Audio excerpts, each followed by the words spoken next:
Hello बच्चों, मैं हूँ आपकी हिंदी टीचर अंजू मैडम और मेरे क्लास में आप सभी बच्चों का हार्दिक स्वागत है। बच्चों, आज मैं रीतिकाल के एक प्रमुख कवि कवि बिहारी लाल के दोहे को लेकर उपस्थित हूँ। इनकी प्रमुख रचना है सतसई, जिनमें 700 दोहों का संग्रह है। बिहारी लाल के बारे में यह उक्ति सर्वविदित है कि सतसैया के दोहरे ज्यों नाविक के तीर, देखन में छोटन लगे घाव करे गंभीर। क्योंकि इन्होंने बड़े ही परिमार्जित शैली से छोटे से दोहे में इतने भाव को भरा है कि इनके दोहे प्रत्येक व्यक्ति के हृदय पर अपना अमिट छाप छोड़ जाते हैं। इसी कारण इसके दोहे को गागर में भी सागर कहा जाता है। एक तो अमिट छाप छोड़ना और थोड़े में बहुत कुछ कहना, यह कवि बिहारी लाल की सर्वप्रमुख विशेषता रही है। तो आज ऐसे ही रीतिकाल के एक प्रमुख कवि बिहारी लाल के एक दोहे की मैं आज व्याख्या प्रस्तुत कर रही हूँ। बहुत से बच्चे पूछते हैं कि मैडम, किसी दोहे की, किसी पंक्ति की व्याख्या कैसे की जाती है? आप एक व्याख्या पर आधारित वीडियो बनाइए। तो मैं बच्चों लोगों को बताना चाहती हूँ कि मैंने व्याख्या से संबंधित बहुत से वीडियो को बनाया है। उन सभी वीडियो का लिंक डिस्क्रिप्शन बॉक्स में दिया हुआ है। आप लिंक को क्लिक करके पूरे वीडियो को अच्छी तरह से देखें, समझें। फिर भी मैं आप लोगों को आज बताना चाहती हूँ कि जब भी किसी पंक्ति की व्याख्या की जाती है तो सबसे पहले यह पंक्ति कहाँ से ली गई है, किस कवि की रचना है या रचनाकार कौन है, उनका नाम उल्लेख करना होता है। इसीलिए चूँकि आज मैं कवि बिहारी लाल के दोहे की व्याख्या कर रही हूँ, इसलिए मैंने आरंभ में ही उनका नाम बताया और यह दोहा कहाँ से ली गई है उस ग्रंथ का भी नाम बताया कि यह सतसई से ली गई है। इसके बाद है प्रसंग, यानी यह पंक्ति क्यों कही गई है। खूब ध्यान से सुनिए, पूरे वीडियो को अच्छी तरह से देखिए। आप देखेंगे आप किसी भी पंक्ति की व्याख्या अच्छी तरह से कर पाएंगे। तौ पर वारो उर्वशी सुन राधिके सुजान, तू मोहन कै उर्वशी हुए उर्वशी समान।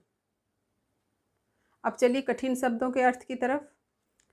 तौ पर माने तुम पर, वारो यानी न्योछावर, उर्वशी एक अप्सरा का नाम, सुन यानी सुनो, सुजान यानी चतुर, मोहन कहा गया है कृष्ण को, उर यानी हृदय, बसी माने निवास। तो उर्वशी यहाँ पर हृदय में निवास करना।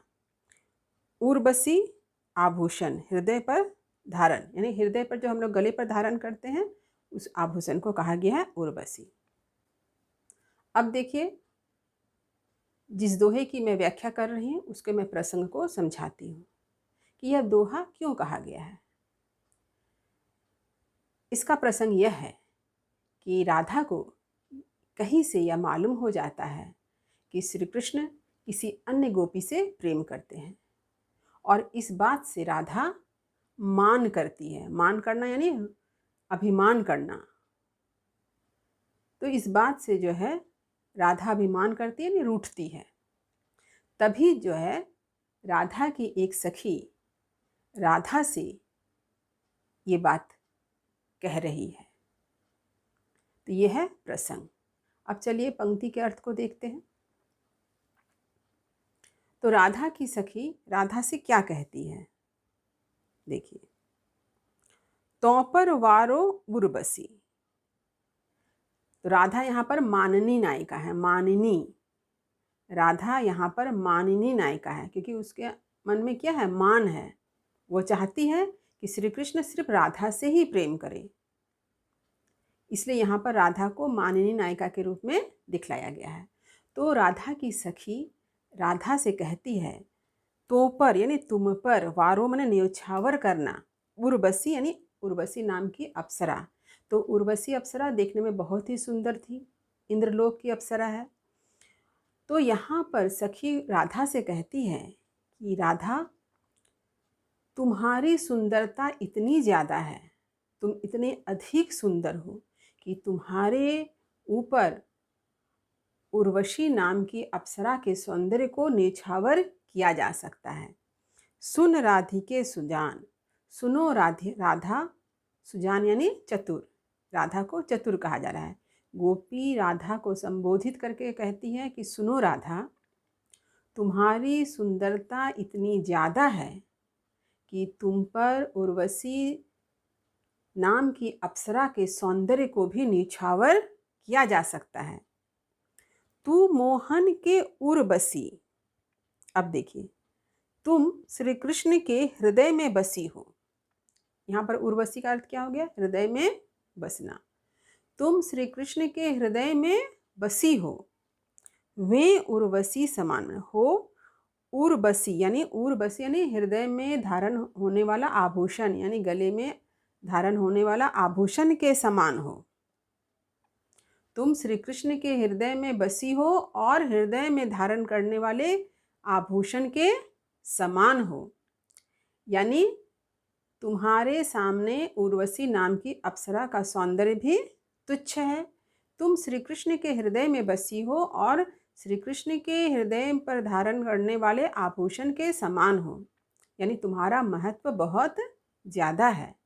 तुम श्री कृष्ण की सबसे अधिक प्रिय हो, तुम श्री कृष्ण के सबसे अधिक करीब भी हो। तो ये हो गया सरल अर्थ। यहाँ पर देखिए, ये जो उर्वशी और यह उर्वशी, दोनों शब्द एक जैसे हैं।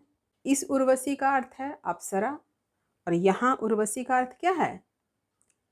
हृदय में धारण होने वाला आभूषण।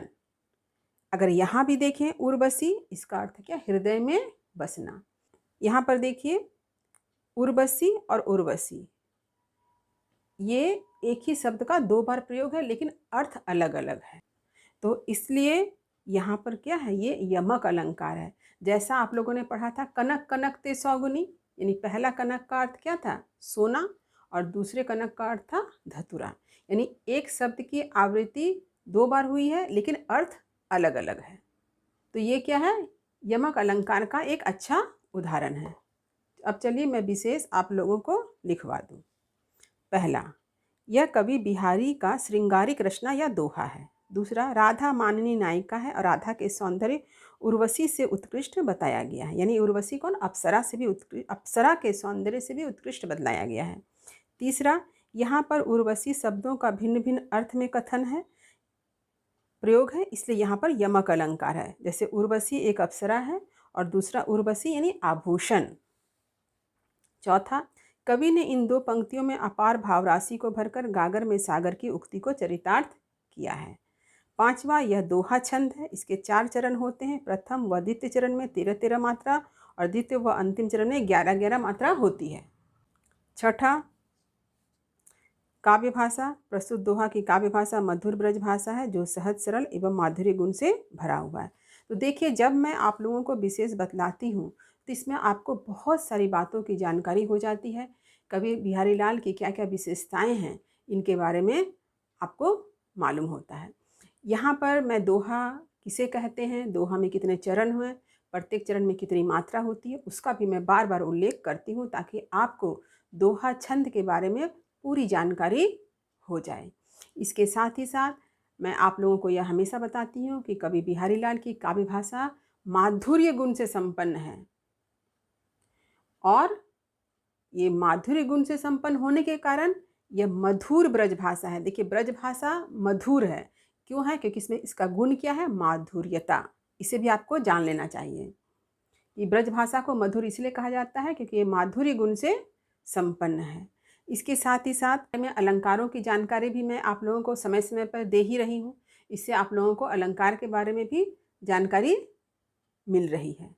आप ये अलंकार के बारे में भी जान रहे हैं। जैसे आज आपने जाना यमक अलंकार किसे कहते हैं।